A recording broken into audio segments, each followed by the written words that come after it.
like, don't get us wrong. Of course we like to party, like basically saying like we get down like that too. We wanted to do a party track, and who better else to get on that than Tash, Yeah,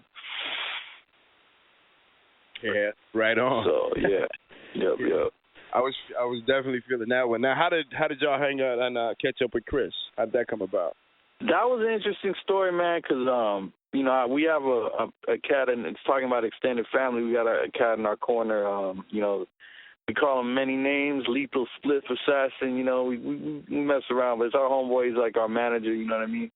And kind of does a lot of stuff for us behind the scenes. And basically, he's like, yo, I got KRS ready to do a song with y'all. And of course, this is a dream come true. But we were going through a lot of stuff at the time, and I'm just kind of like, okay, well, if that happens, cool, and then all of a sudden we get a call like, no, he's in town, he's ready to do this, and we're like, oh, so we it was kind of like, whoa, like out of like it's happened that quick. So we had a beat idea ready. What I think you had played the Cutmaster Kurt remix, which was really dope.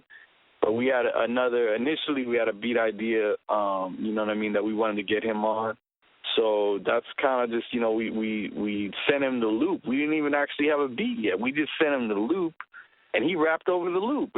You know what I mean? So it just came together, and man. Had the production too. That's tight. The beat was not even ready when he rapped on it. He rapped on just a loop, and then we made the beat around all of our verses over that loop. So that's kind of how we put it together, kind of like an oddball kind of way of doing a song, but I think it came out cool. But you know what? That speaks to, like, I was just talking to a buddy of mine just a little bit ago, and I said, you never know when something's going to happen. And it's like, the best thing that you can do is practice your craft every day. Every day get up and do whatever you can. You don't know what's going to come. You don't know what hurdle's going to come. You don't know what valley's going to come. But be ready for that.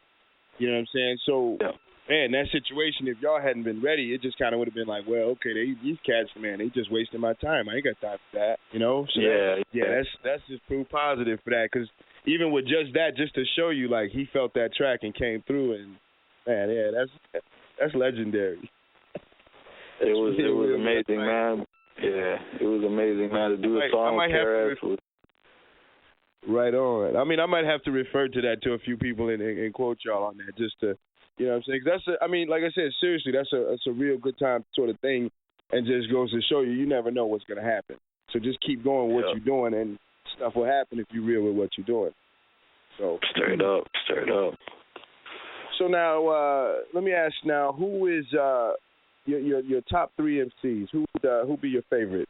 Now, living, dead or alive? Oh, man, Nas is probably, up there for me. Pasta Noose from De La. I love that cat's flow, man. I love his whole aura, man. His vibe is dope. And then, it's kind of hard to narrow it to three, but I'd probably say, I'd say Saphir, you know what I mean, out here from Oakland, not here from LA, but out from out west. Saphir was one of my favorite MCs growing up. You know what I mean? So just, cats that really held it down lyrically, you know what I mean? Cool G Rap, you know what I mean? We grew up on organized, stuff like that. But yeah, definitely Nas, man. That's like, that's the number one, I think, rapper for me, man. Yeah. Now speaking of Saphir, now that's another collabo you guys got to work with. Kind of touch on that. How did that come about? That was, we were working with them actually because, again, going back to, kind of extended family people, around us, they wanted to help us out. I had a homie that was doing a record label, his own record label, and he wanted to do a track with Saphir. So he's like, why don't, you guys do this 12-inch for my label with Saucy, because he was talking to Saucy about some other stuff. And, yeah, man, it was just, the work with that dude was amazing. I cannot think of a more surreal moment, man. Like when I was on the phone with him, and I spit a verse for him on the phone, and it was just kind of a little bit of silence, and he's all, damn. He's like, you got some lyrics, boy. I was like, to hear that from Saphir was just like, man, like, you can never take that away from me, you know, as long as I live, man. So, you know, much respect to Saphir, man. And you know, yeah, we love, I mean, his music growing up was so, like, he was so daring with his flow, you know what I mean? And like, he was so different, you know, and innovative, but at the same time, he had that hip-hop in him, you know what I mean? And that's kind of, to me, that's really what, when you push the envelope, but at the same time, you keep that essence of hip-hop, that's kind of, you know, the music that we really like. Man, it was it was super, super hot. I got a buddy here coming in from ATL. Actually, he's calling in from a show. I just played a song from him a second ago. Hello? Who's that there? Caller? Hello? Can you hear me? You there? Who we got on the line? Is that you, Rap? What's happening? Hey, say what's up to S.O. Trey. Yo, what up, man? What it is, man? What is going on? Chilling. How are you? Man, I'm maintaining, man. Just trying to make it happen, you know what I'm saying, down here in the A. Word up. What's going I appreciate on, that calling. Go ahead. I was just going to tell them that you can perform us tonight, so I appreciate you taking the time. Is that, did y'all go on already?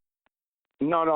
We're going to do in about an hour, man. We're going to be going on, so, you know what I'm saying? So okay. I haven't even left yet. It's only like 5 minutes away from the spot, man. So we just sitting here right now on the back, man, just chilling.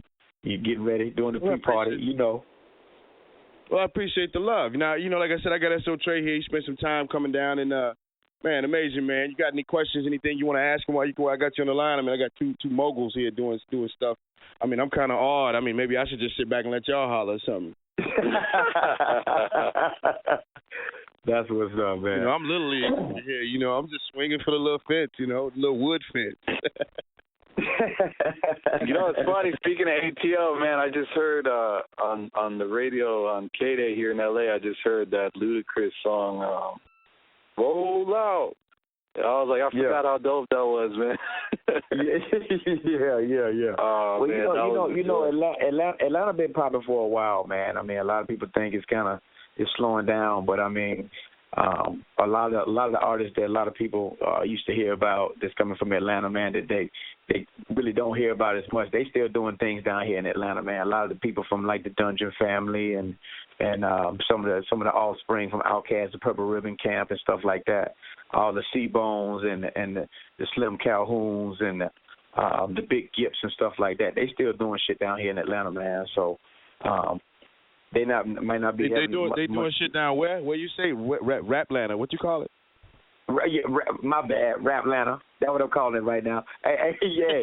Hey, you see when I put that? You see when I put that online, man? That we heard it first from my man. He was, you know what I'm saying? Hey, Raplanta. That's joke. That's what it is. Between me and my guy. Me and Rhapsody actually went to school together, and so he's a transplant. He's out there in ATL, but you know he got Illinois in his heart, you know. So, but yeah. I'm still 312-773, man. You know. It's show. Yeah. So now, like I said, I got a couple other questions for S.O. Trey. You got any other questions for him before I roll on? And glad you came and hung out. No. Yeah. Let's move ahead, man. I'm gonna sit back here for the next 15 minutes, man. Check y'all boys out. You know what I'm saying? And I'll be chiming in. I'll be chiming in though. Yeah, I keep you on. Like I said, I keep you in here. You live, so you know you hear something, go ahead and speak. So okay. So you know, like I mean, S.O., anything? What do y'all got going on? What are you looking at for the future? Basically, we got a little remix EP about to drop. It's called Background Music Part 2. So just in case Cat slept on the first background music, we got the sequel, which is, you know, it's just a remix EP. But, you know, we wanted to kind of give people a different take on some of the tracks from that album. So that's what we got going on. And we're working on a new album. You know what I mean?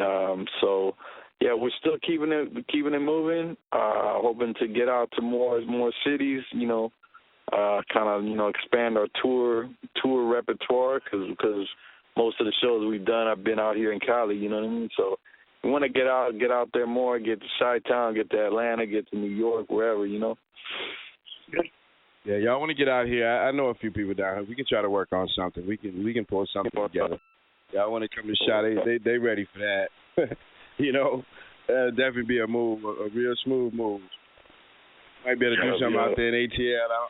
I don't know. You had to talk to Rap about that one, but they might be able to look for you out there too. Hey, welcome to Atlanta. You know, man, we always got the goddamn doors open down here, man. So we always they always looking for something fresh down here in Atlanta, man. That's why I love it so much, man. It's like originality, man. It's they welcome that big time, man. You know, a lot of things that people are kind of a little afraid to do, or kind of they think it might be questionable. In Atlanta, they'll do it. You know what I'm saying? So that's what I love about Atlanta, man. Yeah, well, I mean, cool. I love Outkast. You know what I mean? I love Goody Mob, man. You know what I mean? So you guys got a lot of great music coming out of there, man. Yeah. See, that kind of leads, because what I was going to ask is, now, you have any advice, S.O. Trey, for, I mean, anybody up and coming? I mean, the way you guys started was I mean, you guys pretty much put the time in and just kept on working at it. I mean, but besides that, what would you say to somebody else coming up saying, hey, if I want to do this, how you think I can do this? You know what I would actually tell people, man, is like, you know, we live in an era, man, where, like, you know, the cats that really understand and know hip-hop are not the people that are in control. And when I say in control, I'm not just talking about, you know, the record labels or whatever. I'm talking about the blogs and the websites. You know, I mean, just because these cats fronted on something that you sent them doesn't mean that it's not dope. You know what I mean? Because 75% of the time, you know, a lot of these cats, they paid their fees to GoDaddy. You know, they got their web hosting. That doesn't mean that they know hip hop. So don't get discouraged. Right on. You know what I'm saying? If they front on your music or whatever, because you can go to their website and you'll see a lot of stuff that is not that hot, you know? And I think, like, you know, that's the thing that I think I would advise young artists is, like, don't be so readily discouraged if one cat is sleeping on you, because people's default attitude is skepticism. They only go with the flock even when they're supposed to be the tastemaker, you know what I mean? Word. Right. Word. Right on. That's straight to the point. You know? Now, I always got to ask, and actually, I'm going to even ask this one to you, Rap, after that, but I ask everybody. Now, besides your cell phone, your wallet, and your keys, what 3 things do you always have to go with you? If you walk out the door without these 3 things, what are you going to go back in your house for? Good question. Now, the reason I ask that is because, you know what I mean, I'm personal, I'm the same kind of dude. You know, so besides those 3 things, sometimes I walk out the door, like I said, I can be halfway to my destination, and, man, I got to turn back around. So, you know what I mean, it's other people. So what are the 3 things that you mentioned? Is the music? Are you talking about music-related things, or are you talking about in general? Man, anything that you feel you got to take with it. If you got, like, listen, it could be I got to have that, whatever I was working on my laptop, I got to have that on CD. Whatever 3 things besides your keys, your wallet, and your cell phone, because them going with you, you know, point blank. So besides those, what other 3 things do y'all got to have with you when you leave the door? Man, my laptop. That's hard. my laptop. Hey, my laptop, my 49 key keyboard, and my external hard drive. Oh, wow. Hold on, you going portable like that for real, Rap, straight? And they all fit in the backpack. I'm good. Word up, man. So you running out to the Dairy Queen real quick to just grab that, you know what I'm saying, real fast. Man, you throwing that in the backpack. You know what? I really don't need the laptop or the keyboard, so I might just say my external. I guess I should grab my lady, right? I probably should take my lady, right? I mean, you heard it here. I heard it here. Her with me, right? It's a hard drive. Hey, hold on, y'all be quiet. She just walked out here. So now I'm I gotta be here. We gotta fix this up. We gotta clean this up. You know what I'm saying? Yeah. So now, what you thinking, Trey? What you got? You know, this is the first time that I've legitimately been stumped on a question, man. I just cannot think of anything besides the 3 things you mentioned. You know, I would say a rhyme book or something like that, but